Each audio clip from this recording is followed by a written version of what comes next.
Are we good? Yes, I'm not seeing my recording option.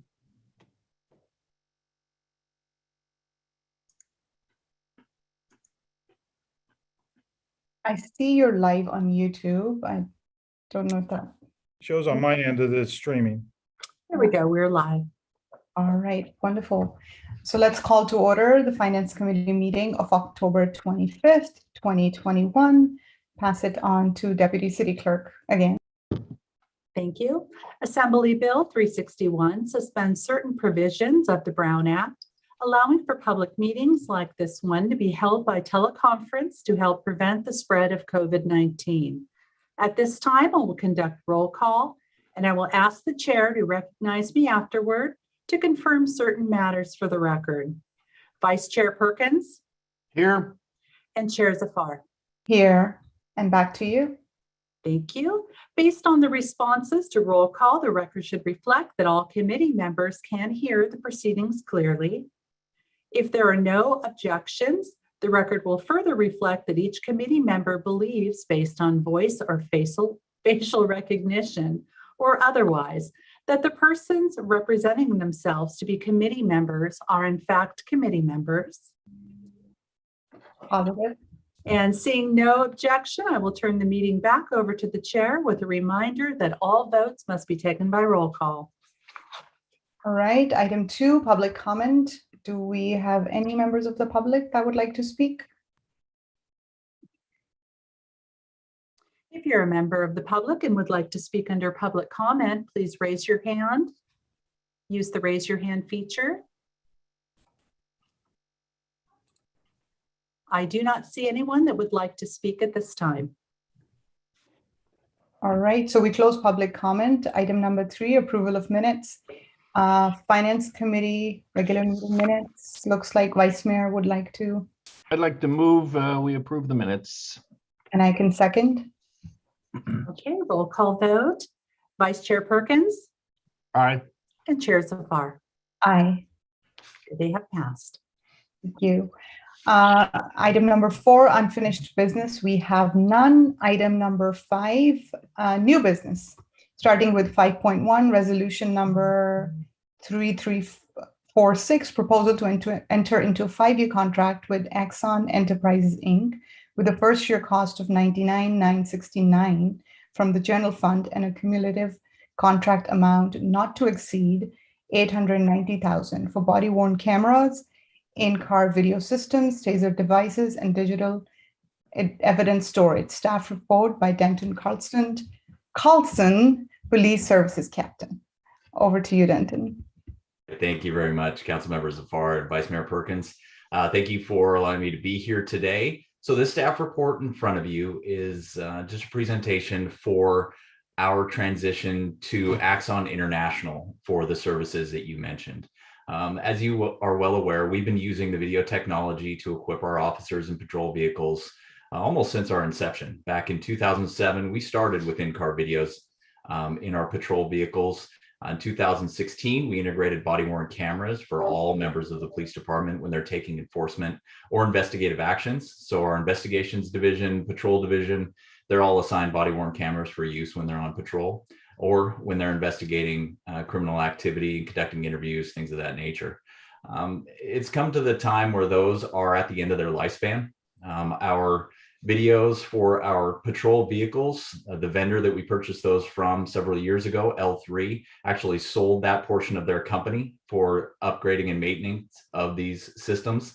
So it's no longer really, we can't really do maintenance on them to keep them up and running properly. So they're at the end of their lifespan. Our body-worn cameras are at the end of their lifespan as well. 5 years is a pretty long stretch for those. And we are at a point where we are sending numerous cameras back every month for maintenance and repair, probably at least 2, sometimes 3 to 4 in a single month, but they are at the end of their lifespan. We have also been using tasers for a long time with our agency. As you know, it's a great device for a less lethal option for our officers when they're out there on patrol and integrating with the community when they come up with in contact with a combative citizen. So all of these tools are things that have really helped us along the way. And it is time that we do need to transition away because they are at their lifespan. One of the biggest components that is also needed in replacement is the background infrastructure associated with all the digital video storage. Right now, our server that manages all of the in-car video systems is really on its last legs. We've been told from our information technology component that it does need to be replaced, and that is a high ticket item to be able to keep that storage in-house. So what we're doing is we'd like to propose, and we're recommending a transition to Axon International for all of these components. It really is kind of a one-stop shop for all of these. They're all manufactured by the same company. They all integrate together. And there's significant advantages to that when it comes to officer safety and also being able to record situations that officers encounter in the field, especially situations that come upon them very quickly. The Axon system, all of the components that I've mentioned, the in-car video, the body-worn camera, the tasers are all integrated through their signal technology. And what that does is basically all the components talk to each other. So if they're in a patrol car and they activate the overhead lights, maybe they're trying to pull over a car or they're involved in a pursuit or something happens really quickly, as soon as they turn on those in-car video systems, the body-worn camera automatically activates. So they don't have to worry about doing that when they're out on patrol. Also, if there's a situation that escalates on the drop of a hat, a very quick situation, as soon as an officer draws their firearm from a holster, it automatically activates the body-worn camera through the signal technology. So all those components make sense because all three of them that we use right now are all managed on different systems. And so it makes it a little bit cumbersome, a little bit difficult, but integrating these all together under the umbrella of Axon is our goal here. One of the biggest components with this is the digital evidence storage. Right now, we do use a cloud-based service for our body-worn cameras, but again, that's a separate system. We store our in-car cameras on an in-house server and then end up burning them to Blu-ray to save them permanently. And then the tasers that we integrate also have video capabilities, and that is stored on another cloud-based server through evidence.com. Now, the advantage of using Axon International is, again, it's all under one umbrella. We already utilize evidence.com to a small degree because of the tasers that we have, but expanding that and using the tasers that we've had a great amount of success with. They've been a great tool for us, a very high quality product that is manufactured by Axon, and bringing our body-worn cameras into the same system, bringing the in-car cameras into the same system means that all of our digital evidence will be stored under one umbrella, which is evidence.com. The additional advantage to be able to store all of these video components and evidence on this platform is it is the one system that is integrated with the district attorney's office for Contra Costa County. What that will allow us to do is we'll be able to take evidence associated with criminal activity. If we are moving forward with the case with the district attorney's office, we'll be able to digitally submit those videos through a secure portal directly to the district attorney's office. As it currently stands, all of our video evidence that we take out in the field that we submit for a criminal prosecution, those have to be burned to a DVD, and then that DVD is hand carried up to the district attorney's office to submit with the case packaging. Switching over to this platform would allow us to integrate all of that in a digital paperless submission platform for the district attorney's office. So obviously there are high costs involved. The first year contract for this is just under $98,000, just under $100,000 at $99,000. And then the ongoing costs beyond that are $196,000 per year. So there is a significant cost, but I don't think you can quite calculate the work hours that it will save on the back end by not having to maintain the systems that we have in place. In addition, we'll be able to cut some costs out of our budget based on not having to maintain the equipment that we currently have, not having to purchase new equipment to replace outdated equipment. And so shaving those costs off, it does increase our budget a little bit, but it is well worthwhile when you take the whole component and eliminate some of the work hours for what we're doing right now and allowing us to move forward with our technology into a more integrated platform.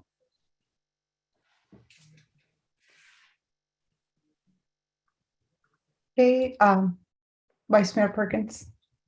Yeah, I'm very much in favor of coming to a completely integrated system. I don't know that there was an integrated system available 10, 15 years ago.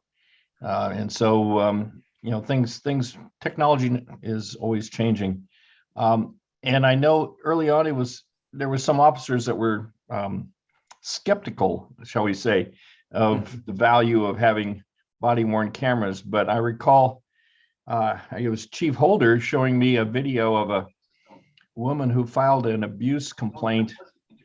And in fact, she had had her boyfriend beat her up and gone to the hospital after the event. And we showed we said, well, you want to come down and look at the video?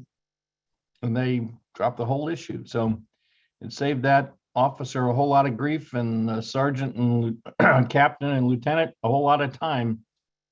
And so I'm grateful we have these. When officers are doing their job according to the policies and procedures and their training, it works in everybody's benefit. And so I'm grateful we have these systems, and recommend we forward this to the council for approval.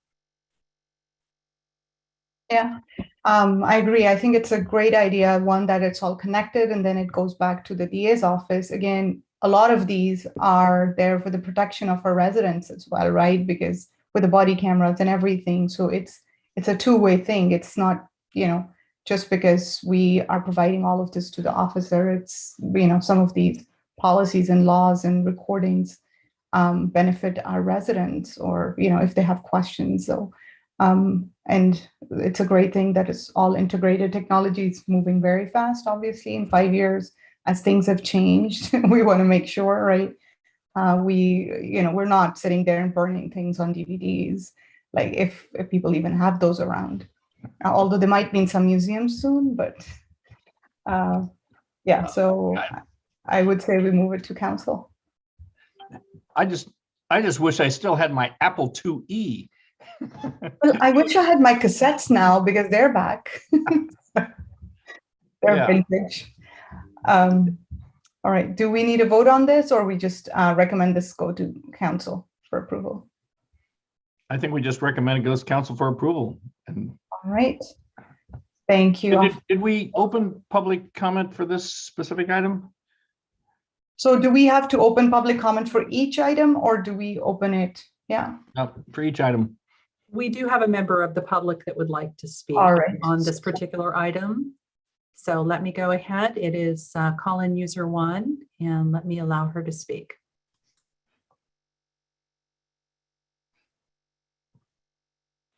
Hi, council members and Captain Denton Carlson. Can you hear me? Yes, we can. Okay, thank you. Just because of Brown Act, the public has the right to speak after each agenda item. So I want to put in my comment for Captain Carlson. For some reason, there's like a movement for everyone to transfer digital storage onto different companies for some reason. And I'm a little bit hesitant because I'm not sure, number one, if Captain Carlson knows where the servers are going to be. And with every knife, it can help cook. It can also cut the chef's hand. I'm wondering if Captain Carlson is concerned that someone might be able to tamper with evidence, because now all the evidences will be linked. So if, say, a DA is, set on his or her heart to prosecute an officer, can somebody remotely from even China or somewhere, can they alter or manipulate or modify an evidence? Also, I'm wondering, what about the existing evidence that Captain Carlson has said are stored in our server currently? Are they all going to be transferred as well, or will they be archived and remain with our PD only? And I'm wondering, how come there's only one company that was vetted, which was Exxon?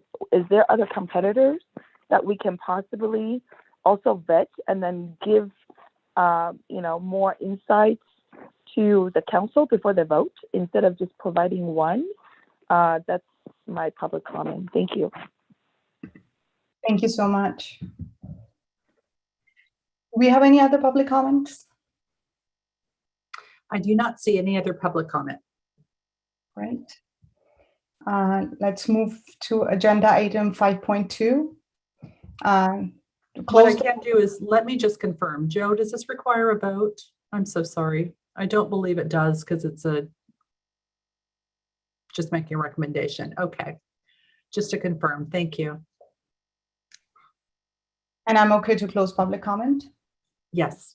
All right. So let's go to agenda item 5.2, Capital Improvement Program, fiscal year 2020-21, completed project budget analysis. And staff report by Amy Amiri, Engineering Senior Administrative Analyst. Thank you, Amy. Good evening, Chairperson Zafar and Vice Chairperson Perkins.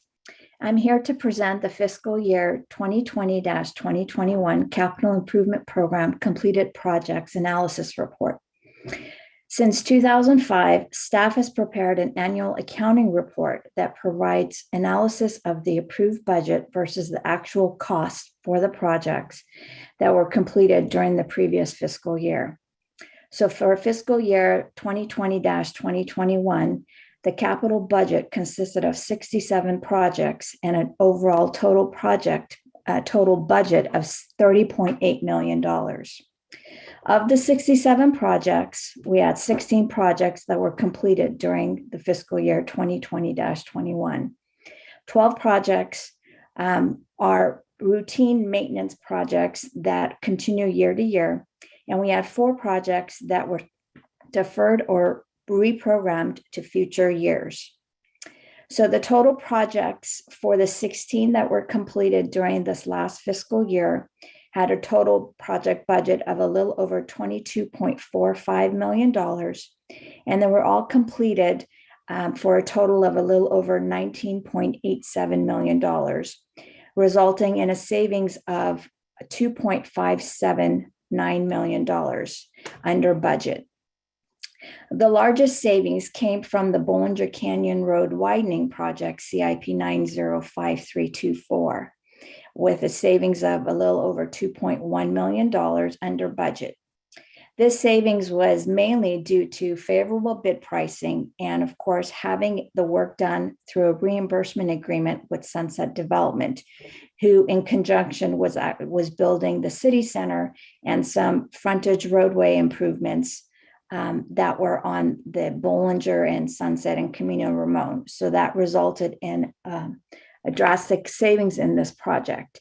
That 2.5 million saving is going to be returned back to the JIPA fund so that it can be reprogrammed for other work, including the Pro Canyon Road Widening project.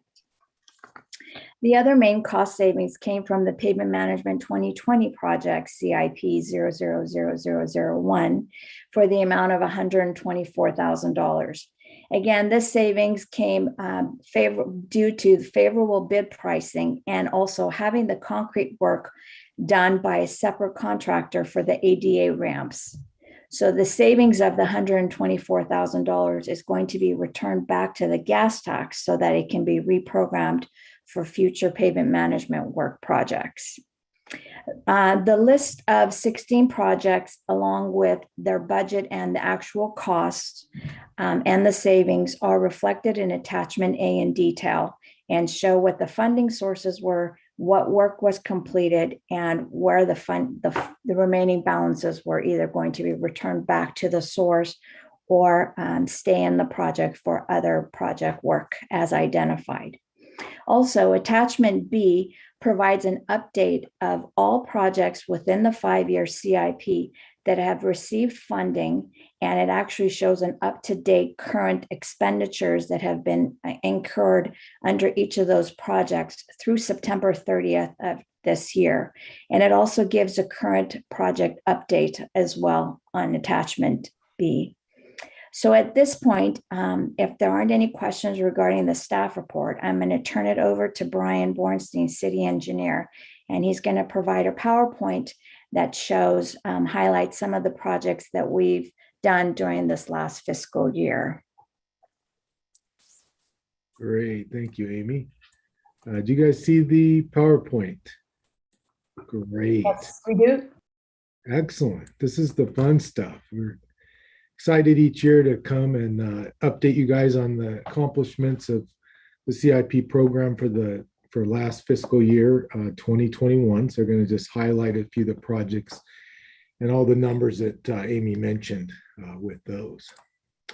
So starting with the Bollinger Canyon Road widening project, that was in two phases, as you well know. In 2018, in conjunction with City Center, this was approved for widening from El Costa to the freeway.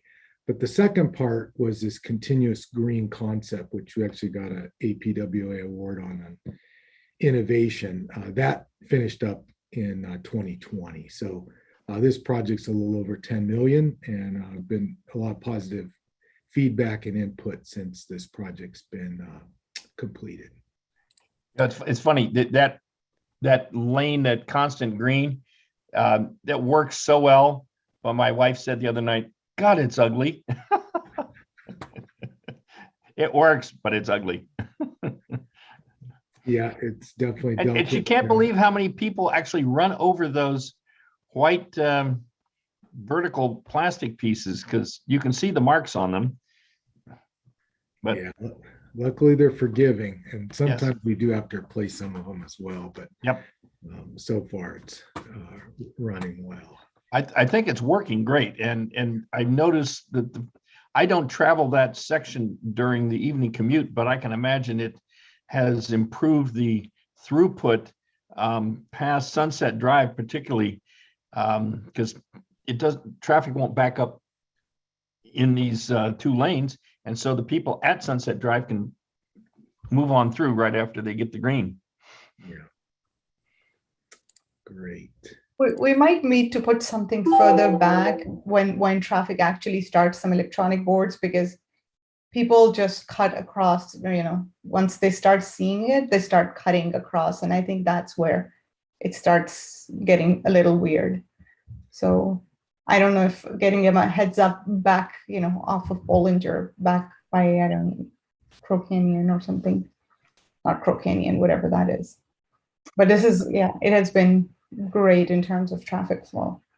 Yeah, we do continue to monitor, and early on the project we did add some more signage as you approached, and who knows, maybe some additional, but to get the drivers to really understand what lane they need to be in, to be prepared as they approach the. I like the in pavement signage, as well as the signs to the right side. They're both a big plus.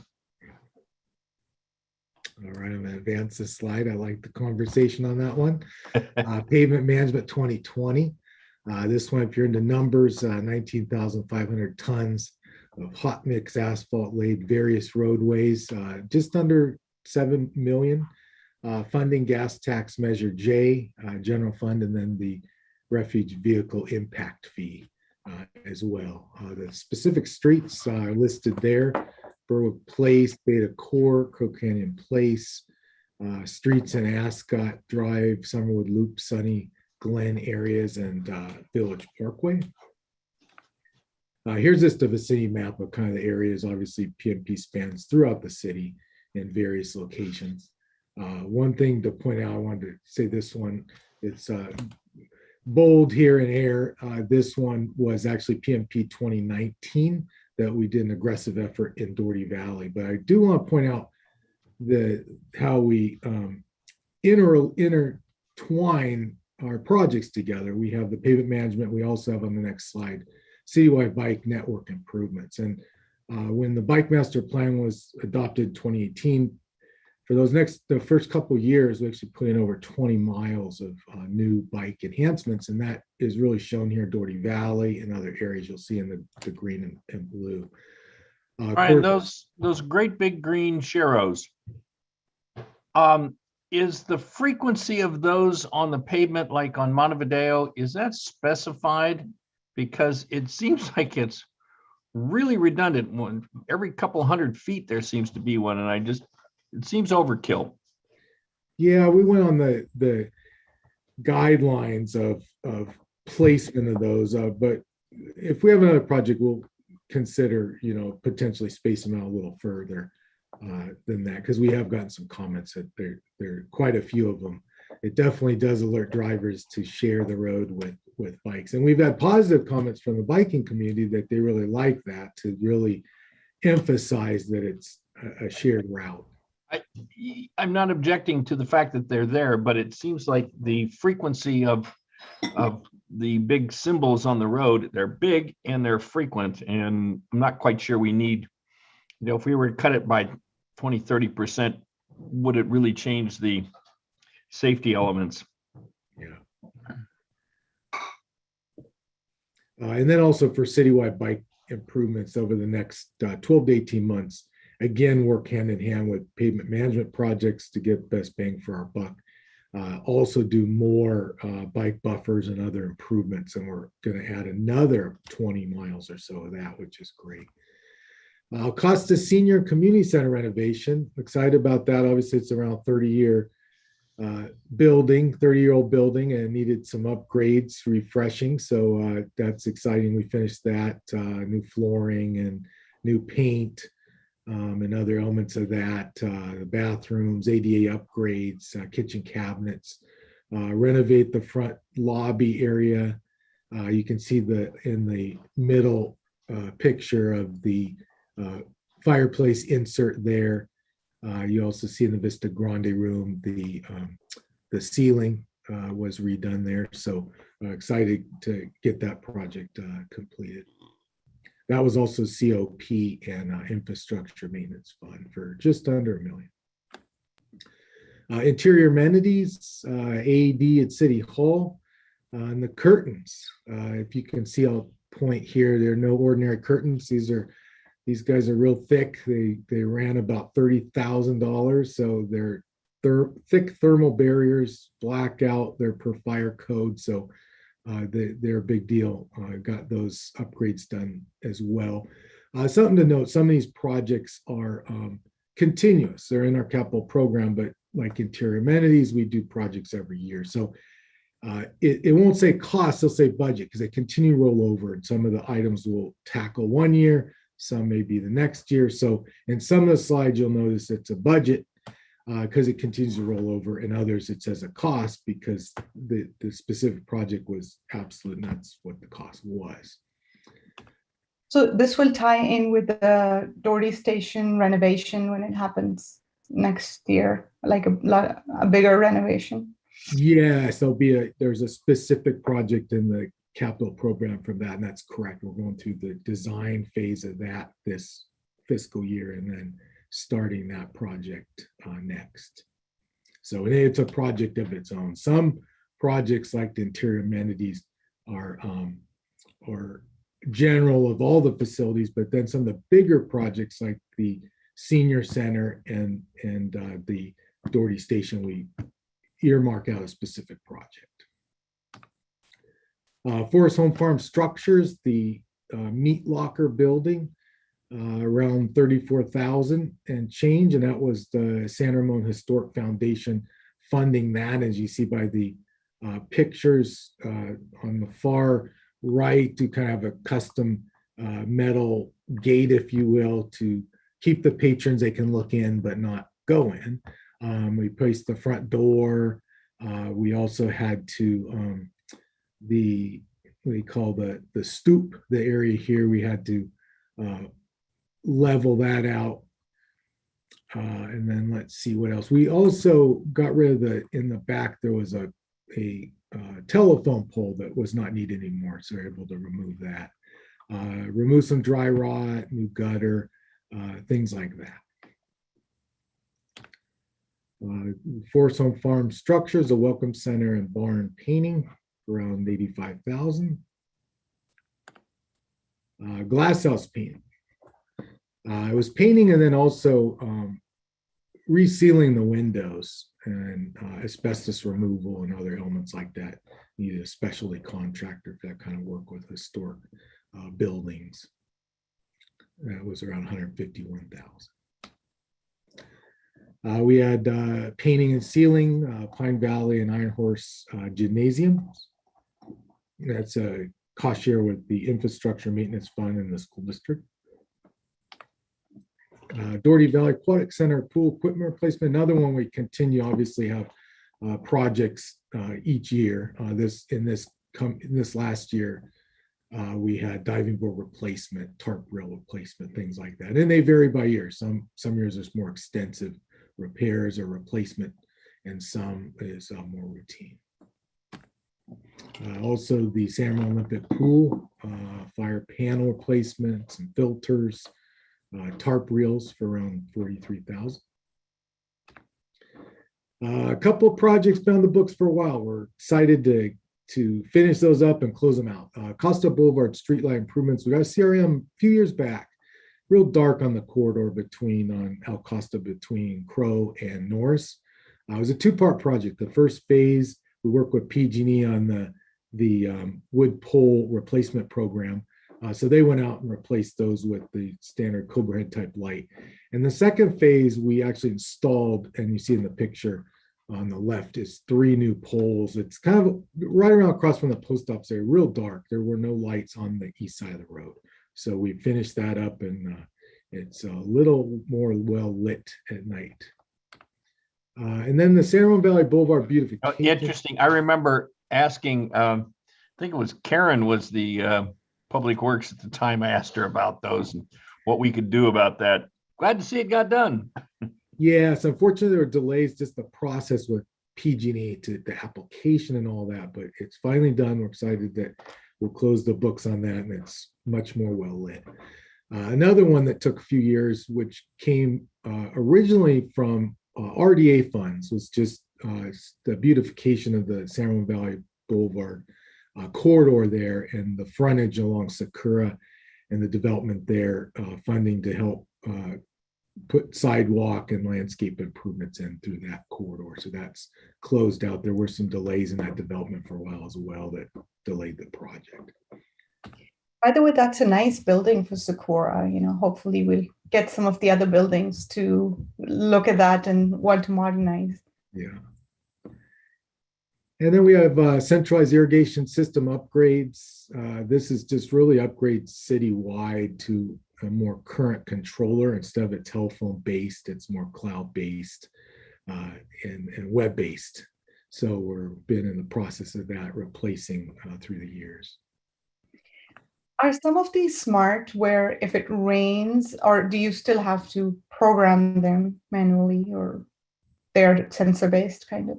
They are pretty smart. I would bring in some of the public service folks to explain, but it is a smart system. There's a lot of dynamics that takes into account, like you said, rain and weather and other things. And then it's just because it's cloud based now, you can gather so much more data more readily available to set timing and get things dialed in just right to be way more efficient and troubleshooting things like that. We've got the zone 1, so traffic signal pole painting. Here's an example on Costa, repainting that and a few other signals. So that again is one of those reoccurring, keeping the poles looking good with a fresh coat of paint. That's through the L&L. Then we're going to go into some of the zones we did. Again, a lot of these roll over every year, but some years are more aggressive with some upgrades. Zone 4 is one of those at Vista San Ramon. We replaced the dead oleanders with the crepe myrtle, if you can see in the picture there.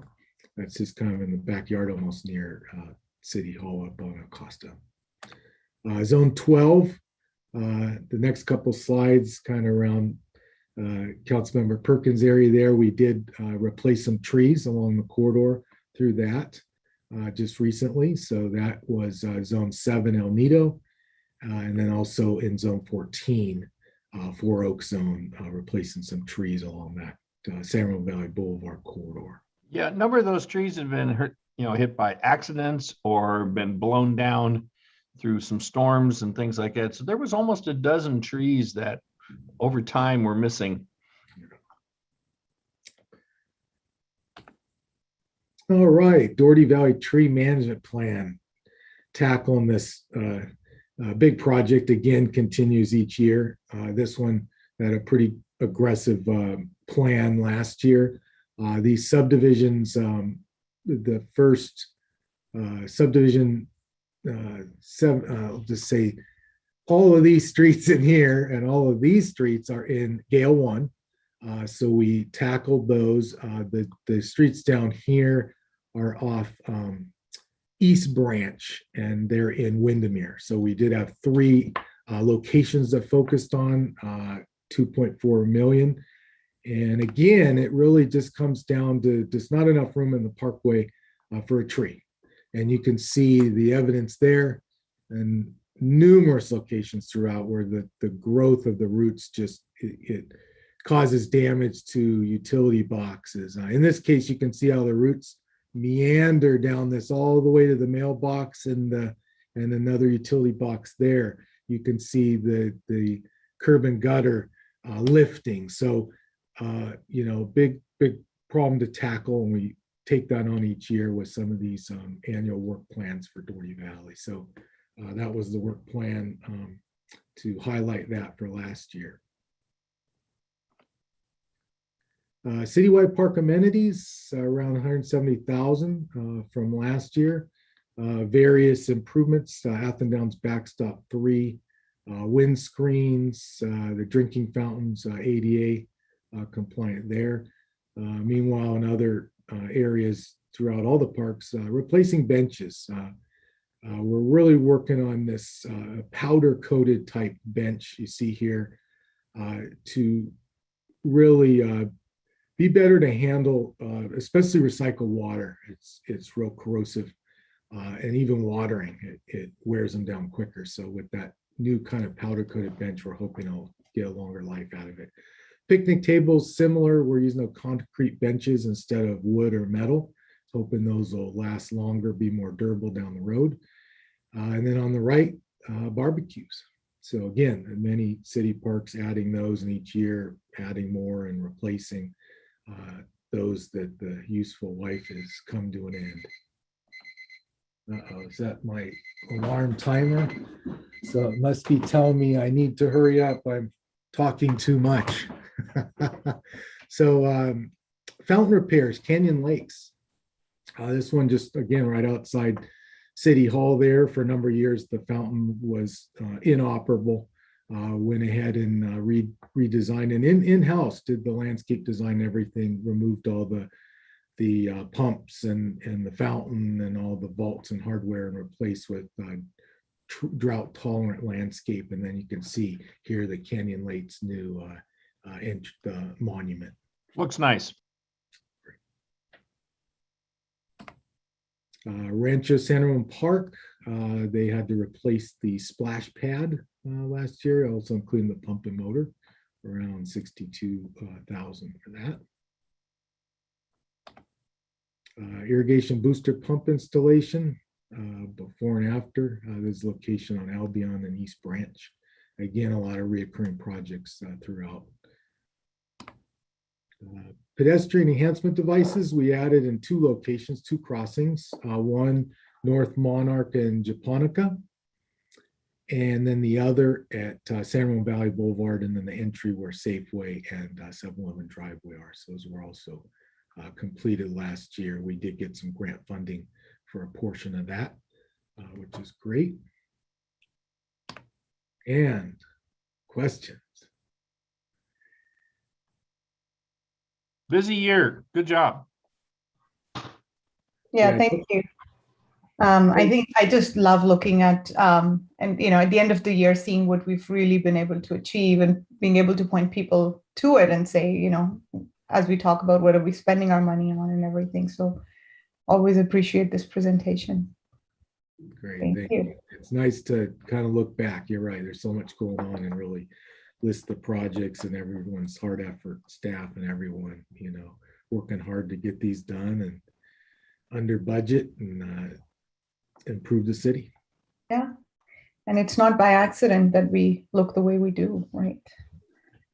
A lot of hard work that goes in. Joan, do we want to open it to public comments? We Do do you have- have one member of the public comment that would like to speak.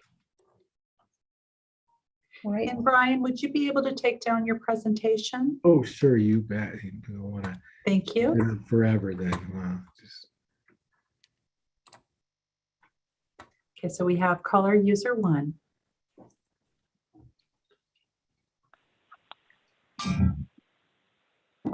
Hi, can you hear me?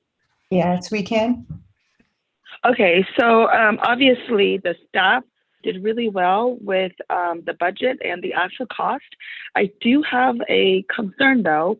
When we invited the contractors to bid, do we maybe ask them to actually itemize materials and perhaps labor cost? Because, you know, I don't know if it's our good luck that everything seems to be under budget, or that, you know, maybe some bidders are able to, I don't know, hopefully not, use inferior materials or maybe illegal labors. So then, you know, they can outbid other people. So as a taxpayer, I prefer my money to spend on quality materials and also legal labor. Thank you. Thank you. Do we have anybody else wanting to speak? It looks as if everyone else in attendance, it's mostly staff, but I don't see anyone else who would like to speak. Okay. So thank you so much, Brian.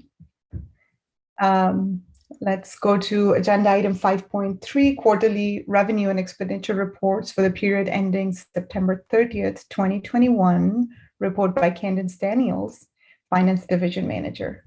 Over to you, Candace. Thank you. Good evening, everyone. So you have before you the revenue and expenditure reports as of September 30th. So starting with the revenues, comparing last fiscal year to this fiscal year first quarter, we're showing revenues are 3.1 million higher than the previous year. So and then I'm just going to highlight the major variances.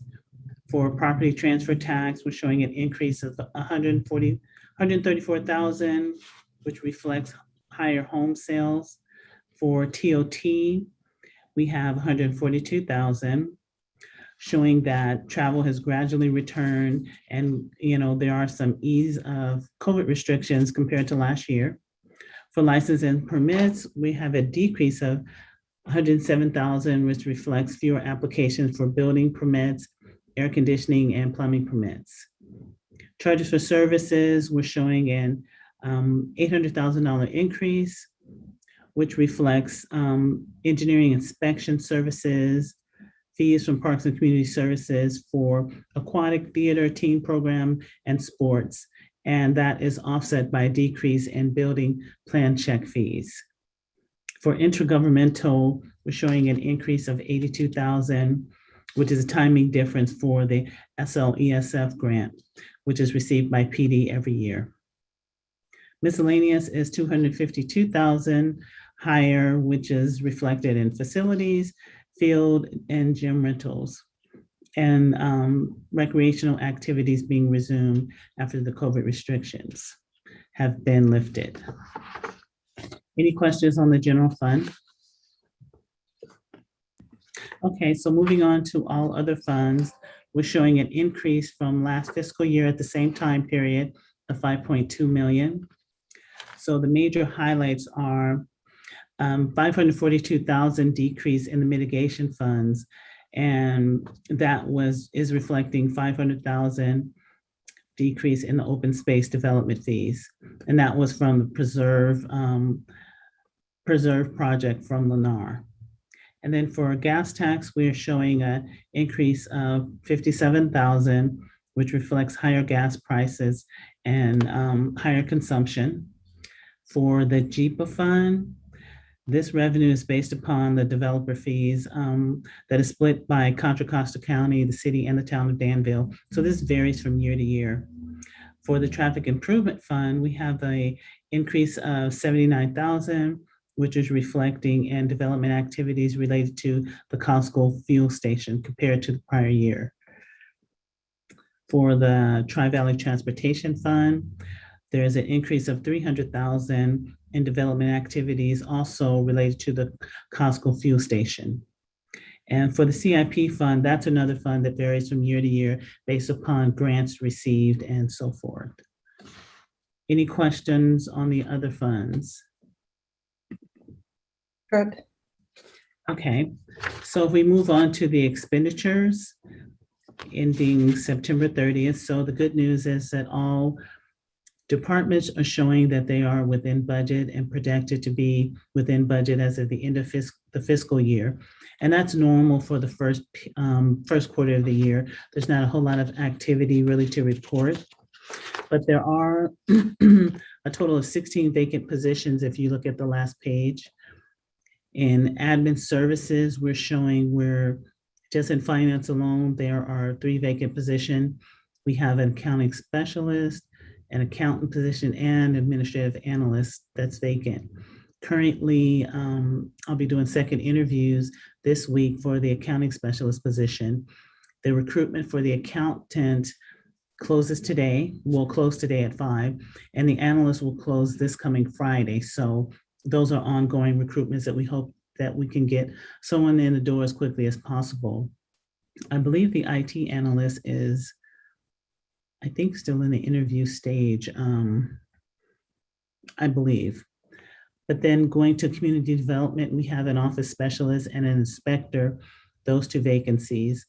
And moving on to police, we're showing 1 officer, 1 admin coordinator, and 1 police services technician that are all vacant.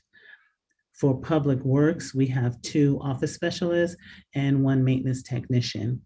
And then in parks and community services, we're showing there's a vacant division manager, 2 recreation supervisors, and 1 recreation coordinator. Any questions on that? I don't have the details of the recruitments for all of those positions, but are there any questions? Oh. Okay, well, that's all I have for the revenue and expenditure reports. Right. Vice Mayor Perkins, any comments, questions? No, been looking at these first quarter reports for a long time, and quite honestly, well, I'm glad to see we're tracking like pretty much what we've done in previous 16 years in the first quarter. So yes, when you get to the second quarter and third quarter, much more interest. Right. Much more to talk about. Yep. I was curious about the TOT. What percentage of our past years are we starting to see trend up?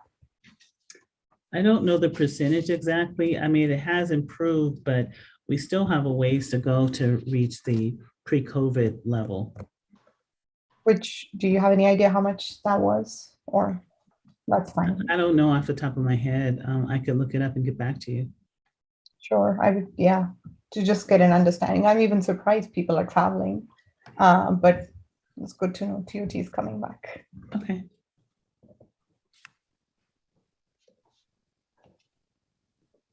Right, so if we have no other questions, do we have any members of the public that would like to speak? Yes, we do. We have a resident, call-in user 1, that would like to speak on this item.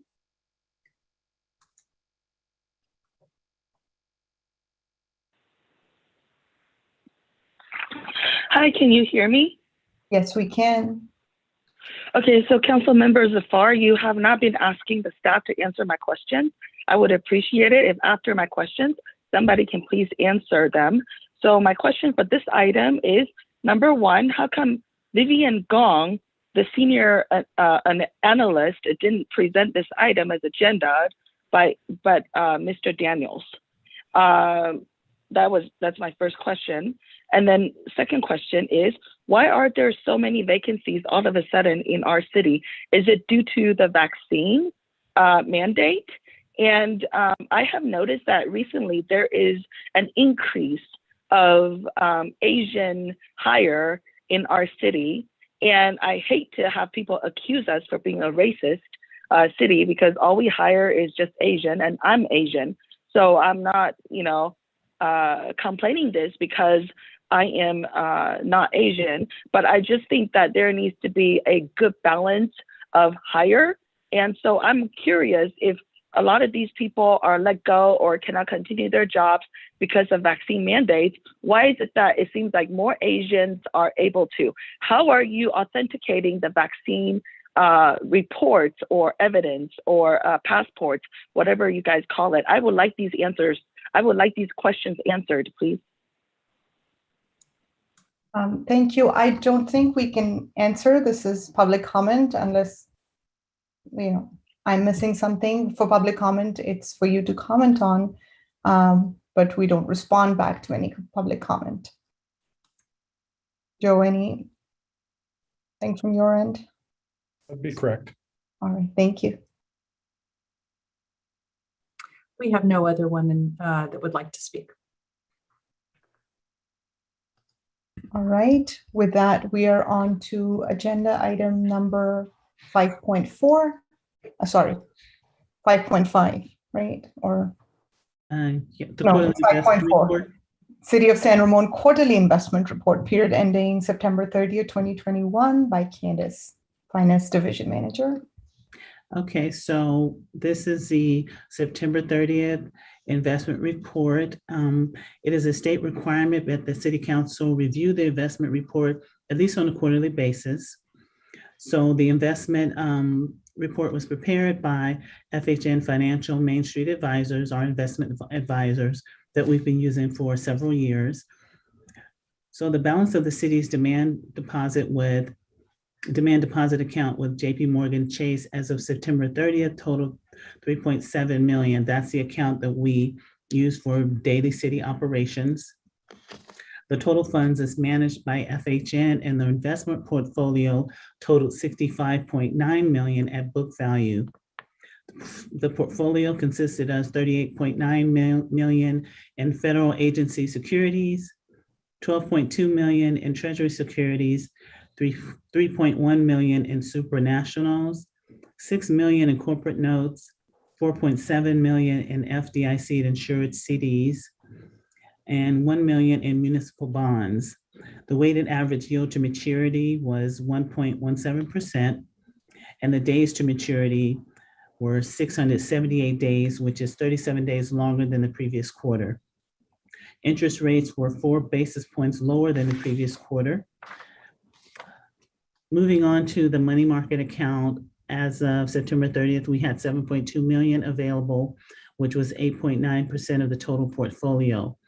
The current rate is 0.01%, so basically nothing. This is also available for immediate cash flow needs for the city. The city had $7.6 million invested with LAIF at the time. The interest rate is 0.21%, and this made up 9.4% of the portfolio, which is also available for day-to-day cash needs. The investments held by trustees totaled $5 million. The 2019 certificates of participation totaled 3.6 million of the total, and the rest was 1.4 million, which is this, and these funds are not available for daily city activity. That's basically my total report, unless you have any questions. Yeah, in the past, the FHN financial report and slide deck included national and world financial, I want to say, data and trends. And I didn't see that in this particular deck of materials. It was almost, well, it was exclusively San Ramon related, which is important. Don't get me wrong. I do read through that. Mhm. But I do appreciate getting the national and world financial data that usually comes with the slide deck. So if you could ask them in the future to include that. Yes, I'll definitely tell them to make sure it's included. They didn't notify me that they weren't going to include it, but I'll make sure that going forward, they always have it included. Yeah, there's some data there that helps me to understand our local market. I mean, we're going to be looking at pension obligation bonds tomorrow, and that data would have been helpful. Okay, I'll make sure that it's included going forward. Thank you. Any other questions or comments? Oh, thank you, Candace, for sharing this. Do we have anybody from the public who would like to speak? Yes, we do. We have call-in user 1 that would like to speak. So I will allow her to speak.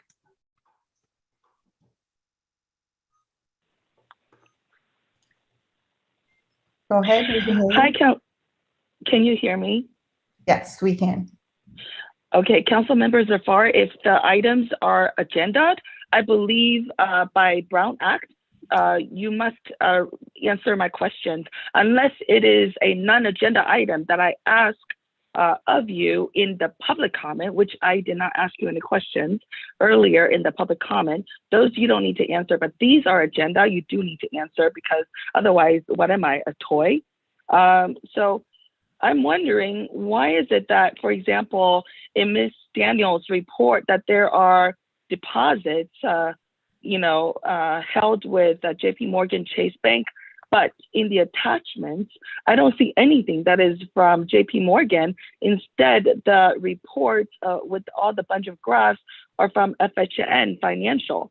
So are we going through another broker called FHN Financial to invest with JP Morgan? It seems like the report and the evidence submitted don't really match each other. And it seems like there's too many different entities involved. I don't know what to make of this kind of report.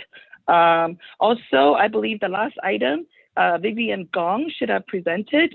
In the future, if there's going to be a change of presenter that is different from the agenda, the presenter or the city really should explain why. Thank you.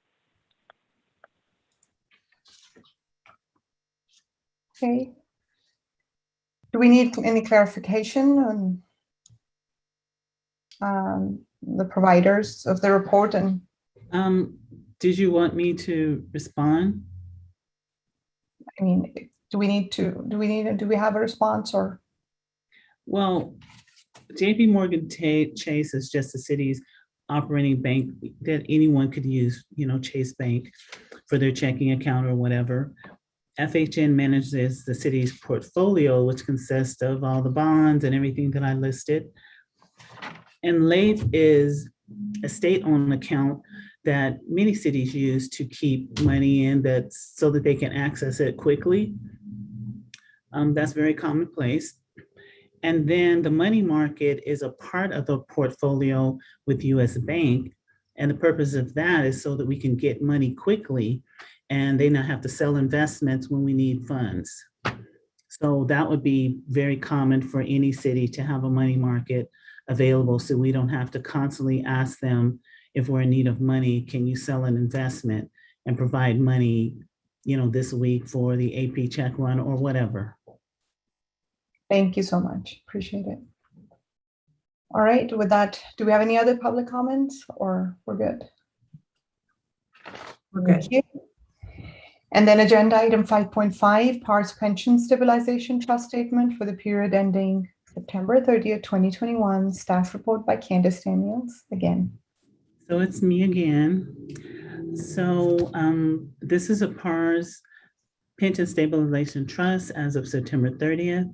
The city began participating in the trust back in 2017, and it was established to help to cover the unfunded liability and the increasing pension costs. So as of July, the trust started off with a balance of 5.1 million. We had investment, unfortunately, negative investments earnings of 56,000, expenditures of 7,600 with left an ending balance of 5.1 million at September 30th. There were no contributions at that time to the trust because we didn't have anything budgeted. Are there any questions? So that was a 1 month. Yeah, September was a tough month. October is a much better month. In fact, both the S&P 500 and Dow, I think, are hitting new highs.